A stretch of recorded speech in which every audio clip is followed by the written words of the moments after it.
सबसे बड़ा अपडेट यह है कि नेतन्याहू और डोनाल्ड ट्रंप दोनों के बीच घंटों तक बात हुई।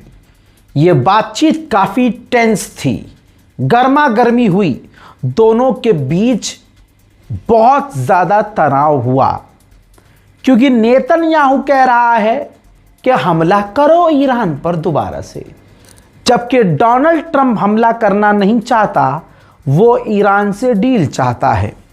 नेतन्याहू का पूरी तरह से ट्रंप पर प्रेशर है कि कुछ भी करो लेकिन ईरान पर हमला करो। हो सकता है डोनाल्ड ट्रंप की एप्स्टीन फाइल की तमाम वीडियोस नेतन्याहू के पास हो। यही वजह है कि डोनाल्ड ट्रंप पर पूरा नेतन्याहू का प्रेशर रहा कि ईरान से डील नहीं करना। बात अब पब्लिक डोमेन में आ चुकी है कि दोनों के बीच तीखी बहस तक हो गई है। वहीं पाकिस्तान के इंटीरियर मिनिस्टर को आप देख सकते हैं, वो ईरान पहुंच गए हैं। ईरान वो खाली हाथ नहीं पहुंचे हैं, ईरान वो अमेरिका का नया प्रपोजल लेकर पहुंचे हैं। जी हां, एक बार फिर से अब अमेरिका की तरफ से प्रपोजल ईरान को दिया गया है। ईरान ने कहा है कि अभी हम अमेरिका के प्रपोजल को रिव्यू कर रहे हैं।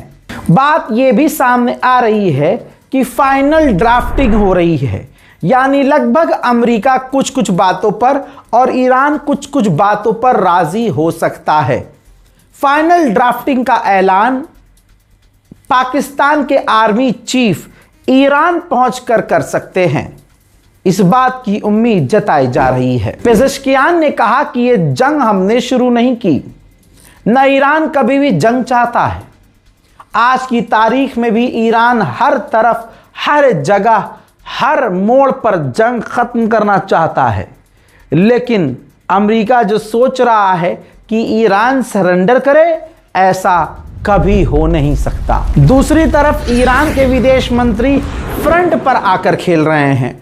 उन्होंने ट्वीट किया कि हमारी पावरफुल आर्मी ने पहले ही बता दिया था कि हमने अमेरिका के उनके कई जहाज मारकर गिराए गए हैं, बिलियंस ऑफ डॉलर का नुकसान हुआ है। अमेरिका अब मान रहा है, लेकिन हमारी पावरफुल फोर्सेस ने पहले ही कंफर्म कर दिया था कि पूरी दुनिया में पहला हमने F-35 खुद मारकर गिराया है।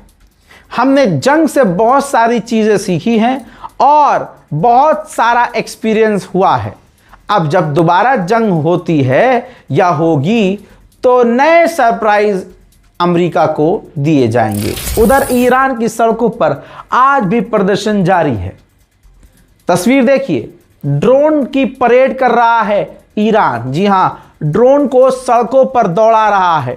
ड्रोन को, शाहिद अपने ड्रोन को लेकर ईरान अवाम के बीच परेड कर रहा है।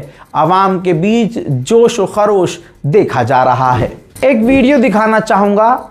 गल्फ ऑफ ओमान में अमेरिकी एयरफोर्स ने, अमेरिकी नेवी ने अपना हेलीकॉप्टर ईरान के एक जहाज पर ही उतार दिया। वहां उतारने के बाद उस जहाज को वार्निंग दी, चेतावनी दी और उसको वापस जाने को कहा, और फिर ईरान के उस जहाज को सीज किए बिना अमेरिका ने उस जहाज को वापस लौटा दिया। ईरान की परमिशन के बाद 26 जहाज़ों ने स्ट्रेट ऑफ हॉर्मुज क्रॉस किया है, जिसके अंदर 2 चाइना के जहाज और एक ताइवान का जहाज भी शामिल है। नेटो उछल उछल कर सामने आया था। नेटो ने ऐलान किया था कि स्ट्रेट ऑफ हॉर्मुज में हम अपनी नेवी भेजेंगे एस्कॉर्ट करने के लिए जहाज़ों को। भैया, पता नहीं क्या हुआ है कि नेटो की टट्टी निकल गई है। नेटो ने अपना प्लान पोस्टपोन कर दिया है अगले कई महीनों तक के लिए। लीजिए गौब गौब। ईरानियन ऑफिशियल ने धमकी दी है कि अगर इस बार हमसे जंग छेड़ी गई तो रीजन का तो हमने वादा किया था कि जंग पूरे रीजन में फैलेगी, इस बार हम वादा कर रहे हैं कि जंग पूरी दुनिया में फैलेगी। यही वजह है कि डोनाल्ड ट्रंप और दुनिया के टॉप लीडर पीछे से हवा ले रहे हैं, सांस पीछे से ले रहे हैं, दम उनका घुट रहा है, खौफ में है कि ईरान के साथ दोबारा जंग शुरू ना हो। डोनाल्ड ट्रंप की हवाई बातें हैं ग्राउंड हकीकत यह है कि डोनाल्ड ट्रंप ईरान के साथ जंग अब लड़ना नहीं चाहता। बहरीन के अंदर पूरी तरह से शिया सुन्नी जारी है। यहां तक कि बहरीन ने एक बार फिर से कई शिया समुदाय के लोगों को गिरफ्तार किया, सिर्फ इसलिए क्योंकि वो शिया थे और ईरान का समर्थन कर रहे थे। गिरफ्तार करने के बाद उनको जेल में डाल दिया। डोनाल्ड ट्रंप एक देश का राष्ट्रपति है। जब आड़े टेढ़े औंगे पोंगे खतरनाक नशा आराम से कर लेते हैं, तो वो नशा जो करता होगा डोनाल्ड ट्रंप, वो तो भाई एक्सट्रीम लेवल का, ओ गंज एक्सट्रीम लेवल का करता होगा भाई। एमडी से भी शायद ऊपर कोई चीज़ आती हो, क्योंकि डोनाल्ड ट्रंप ने कहा है कि वेनेजुएला पर हमने कब्जा कर लिया और ठीक ऐसे ही हमने ईरान पर भी कब्जा किया। ईरान पर भी कब्जा किया, जी हाँ। ये कौन से नशे करके बोल रहा है मुझे नहीं पता। कहता है मुझे डील की जल्दी नहीं है। अबे हराम के जने, 4 दिन गुजरता है कि 5वें दिन तू कहता है कि जल्दी से जल्दी डील करो वरना हम ईरान में ये कर देंगे, ईरान को मिटा देंगे। अब झांट चौधरी कह रहा है कि नहीं मुझे कोई जल्दी नहीं है। फिर कहता है, डोनाल्ड ट्रंप कह रहा है कि नेतन्याहू वही करेगा जो मैं कहूंगा। गुलाबी सुअर ने अपनी बातों को दोहराते हुए कहा, हमने उनकी ताकत को तोड़ दिया, हमने उनकी मिसाइलों को तोड़ दिया, हमने उनकी नेवी ख़त्म कर दी, ये ख़त्म कर दिया, वो अब देखना यह है कि आगे क्या पता हमला करना पड़े, क्या पता हमला ना करना पड़े, ये तो आगे पता चलेगा। ऐसा गुलाबी सुअर यानी डोनाल्ड ट्रंप ने कहा है। गुलाबी सुअर ने कहा कि हमने ईरान को हरा दिया है। अभी हम डील कर रहे हैं, ईरान के लोगों से बात कर रहे हैं। जिन लोगों से हम बात कर रहे हैं वो काफ़ी टैलेंटेड हैं, समझदार हैं, इंटेलिजेंट हैं और उनसे हम बात कर रहे हैं। Iran is a defeated nation. We're dealing with some people, and we're dealing, actually, I must tell you, we're dealing with some very good people. We're dealing with people that are, I think, far more reasonable than the people that are really no longer with us. We're dealing with some people with talent, with good brain power, and we're pretty impressed by it. So hopefully those people will make a deal that's going to be great for everybody. एक report से खुलासा हुआ कि America ये चाहता था कि Iran के सुप्रीम लीडर शहीद आयतुल्लाह सैयद अली खामनाई को कत्ल करने के बाद अहमदीनेजाद को ईरान का राष्ट्रपति बना दिया जाए। इसीलिए इजराइल ने अहमदीनेजाद के घर पर हमला किया, क्योंकि ईरान ने उनको हाउस अरेस्ट किया हुआ था। उनके घर पर हमला इसीलिए किया गया कि घर टूट जाए, अहमदीनेजाद घर से बाहर आएं और पब्लिक में आ जाएं और उनको अमेरिका राष्ट्रपति बना देगा। लेकिन इजराइल ने जब अहमदीनेजाद के घर पर हमला किया तो जनाब अहमदीनेजाद खुद घायल हो गए और इतनी बुरी तरह से घायल हो गए कि अमेरिका और इजराइल का प्लान फेल हो गया। ऐसी पूरी रिपोर्ट अमेरिका की सामने आ चुकी है।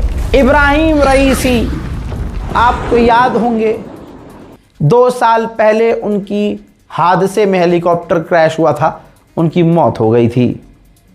दोस्तों 2 साल के बाद उनकी तस्वीर को जनाब मुश्तबा खामनाई के साथ, ये देखिए, ईरान के अब जो नए सुप्रीम लीडर हैं इब्राहिम रईसी के साथ उनके कुछ लम्हों की तस्वीरें ईरान ने आधिकारिक तौर पर जारी की है।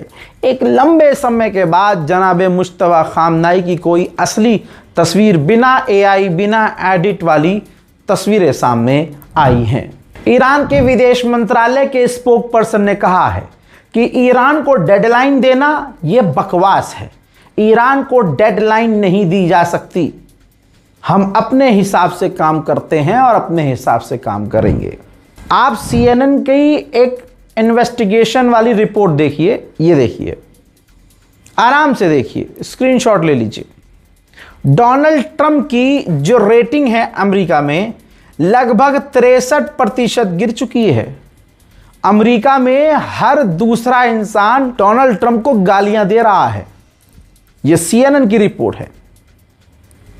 63% अमेरिका के अंदर डोनाल्ड ट्रंप की इज्जत खत्म हो चुकी है। ईरान के अंदर हो रहे एक मीटिंग के दौरान ईरान के विदेश मंत्री ने कहा कि ईरान के डिप्लोमेट इस वक्त बातचीत की टेबल पर बैठे हुए हैं, जरूरत पड़ेगी तो ये डिप्लोमेट मिसाइल लॉन्चरों पर बैठने को तैयार होंगे।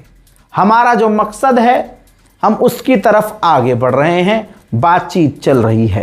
एक और महिला अमेरिकी इंटेलिजेंस ऑफिसर जो आपकी स्क्रीन पर है, ध्यान से इनके चेहरों को पहचान लीजिए। ये टॉप इंटेलिजेंस ऑफिसर हैं जिनका नाम है अमारिलिस फॉक्स कैनेडी। दोस्तों, CIA की ऑफिसर हैं, टॉप लीडर। इन्होंने रिजाइन दे दिया है ये कहते हुए कि डोनाल्ड ट्रंप से मेरी सोच ईरान को लेकर मेल नहीं खाती है। डोनाल्ड ट्रंप जो ईरान को लेकर सोचते हैं ऐसा सोचना हमारा नहीं है, मेरा नहीं है, लिहाजा मैं रिजाइन दे रही हूं। ऐसे कितने सारे official intelligence officer, top level के ऑफिसर्स हैं जिन्होंने रिजाइन दे दिया है। टॉप लेवल के ऑफिसर्स तक ने यह भी कह दिया है कि ईरान परमाणु बना ही नहीं रहा था, सिर्फ नेतन्याहू के कहने पर डोनाल्ड ट्रंप ने ईरान पर हमला कर दिया। यही तो वजह है, ईरान की रिजीम चेंज करने चले थे, साला इनकी खुद की रिजीम अपने आप चेंज हो रही है। हर ऑफिसर छोड़ छोड़ कर जा रहा है और धीरे धीरे सच खुलकर सामने आ रहा है। दोस्तों, फिलहाल के इस रिपोर्ट में इतना ही। ये जो सर पे बांधा हुआ है ये किसी की मोहब्बत में बांधा हुआ है।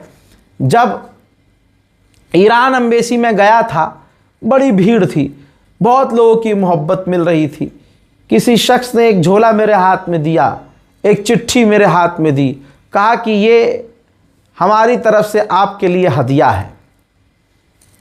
अब हमारे सेक्रेटरी साहब थे, उन्होंने हाथ से वो झोला ले लिया और लाके दफ्तर में किसी कोने में रख दिया।